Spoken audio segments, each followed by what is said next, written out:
Railway भर्ती परीक्षा में प्रश्न पूछा गया, कहा गया कि एक निश्चित धनराशि के समान साधारण ब्याज की दर से 3 वर्ष और 5 वर्ष बाद परिपक्वता मूल्य क्रमशः 8,255 और 9,425 है। ब्याज की वार्षिक दर आपको बतानी है।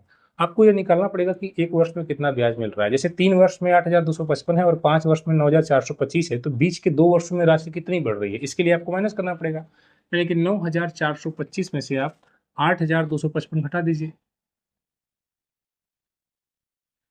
तो ये आपका 2 वर्ष में बढ़ रहा है। बीच के 2 वर्ष में, क्योंकि 3 वर्ष में राशि इतनी हो रही है और 5 वर्ष में इतनी हो जा रही है, तो कुल मिलाकर बीच के 2 वर्षों में 1170 बढ़ रही है। यानी कि एक वर्ष का आप निकाले तो 2 × 5 = 10, 2 × 8 = 16, 2 × 5 = 10। एक वर्ष में 585 रुपये आपकी जो राशि है वो बढ़ जा रही है, या वार्षिक रूप से 585 रुपये आपको ब्याज मिल रहा है। अब मूलधन कितना है ये भी आपको निकालना पड़ेगा। मूलधन कितना है, जैसे देखिए आप यहाँ पर साधारण ब्याज के 3 वर्ष में ये 8,255 हुआ है, तो इसका मतलब 3 बार ये बढ़ा होगा, तो इसे गुणा कर लीजिए। 3 × 5 = 15, 3 × 8 = 24 = 25, 3 × 5 = 15, 2 × 17। यानी कि ये जो 8,255 है वो 1,755 रुपये बढ़ा होगा 3 वर्षों में।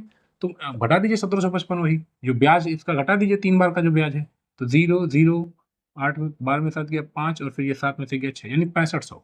अब आप देखिए आपके पास मूलधन भी निकल गया 6500 और वार्षिक रूप से ब्याज 585, तो कितना प्रतिशत होगा, 585 है, मूलधन है 6500, इसका कितना प्रतिशत है, तो हल कर लीजिए इसको।